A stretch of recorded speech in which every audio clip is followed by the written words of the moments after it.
নমস্কার, আমি বিপ্লব সরকার। আমার আবৃত্তির আড়ালে চ্যানেলে আবার একটি নতুন আবৃত্তি নিয়ে আপনাদের সামনে আমি উপস্থিত হয়েছি।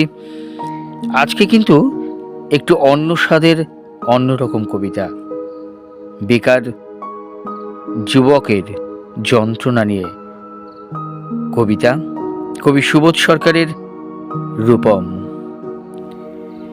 রূপমকে একটা চাকরি দিন, MA পাস, বাবা নেই, আছে প্রেমিকা, সে আর 2-1 মাস দেখবে, তারপর নদীর এপার থেকে নদীর ওপারে গিয়ে বলবে, রূপম আজ চলি, তোমাকে মনে থাকবে চিরদিন। রূপমকে একটা চাকরি দিন, যে কোনো কাজ, পিয়নের কাজ হলেও চলবে। তমালবাবু ফোন তুললেন। ফোনের অন্য প্রান্তে যারা কথা বলেন তাদের যেহেতু দেখা যায় না, সুতরাং তারা দুর্গেয়। তমালবাবু মামাকে বললেন, রূপমের একটা চাকরি দরকার। মামা বললেন কাকাকে, কাকা বললেন জ্যাঠাকে, জ্যাঠা বললেন বাতাসকে। মানুষ জানলে একরকম, কিন্তু বাতাস জানলে প্রথমেই ছুটে গেল দক্ষিণে। সে বলল দক্ষিণের অরণ্যকে, অরণ্য বলবে আগুনকে, আগুন গেল আলিমুদ্দিন স্ট্রিটে, আলিমুদ্দিন ছুটল নদীকে বলার জন্য। নদী এসে আছড়ে পড়ল উপকূলে, আর সমুদ্র হিমাচল বলে উঠল, রূপমকে একটা চাকুরি দাও। MA পাস করে বসে আছে ছেলেটা। কয়েক মাস বাদের ঘটনা। আমি বাড়ি ফিরছিলাম সন্ধেবেলায়।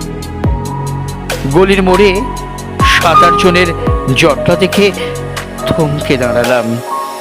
জল থেকে সত্য তুলে আনা রূপমের ডেড বডি, সারা গায়ে ঘাস, খড়কুটো, হাতের মুঠোয় ধরে থাকা একটা 1 টাকার কয়েন। পাবলিক বুথ থেকে কাউকে ফোন করতে চেয়েছিল রূপম। ভারত সরকারের 1 টাকা কয়েনের দিকে আমার চোখ। সারা গায়ে সবুজ ঘাস, ঘাস নয় অক্ষর। MA পাস করতে একটা ছেলেকে যত অক্ষর পড়তে হয়, সেই সমস্ত ব্যর্থ অক্ষর ওর গায়ে লেগে আছে।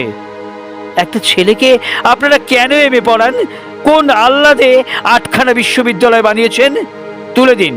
এই কথাগুলো বলবো বলে ফোন তুললাম। পবিত্র সরকারের ফোন বেজে উঠল, ফোন বেজে চলল, ফোন বেজেই চলল। 20 বছর ধরে ওই ফোন বেজে চলেছে, আরো 20 বছর বাজবে।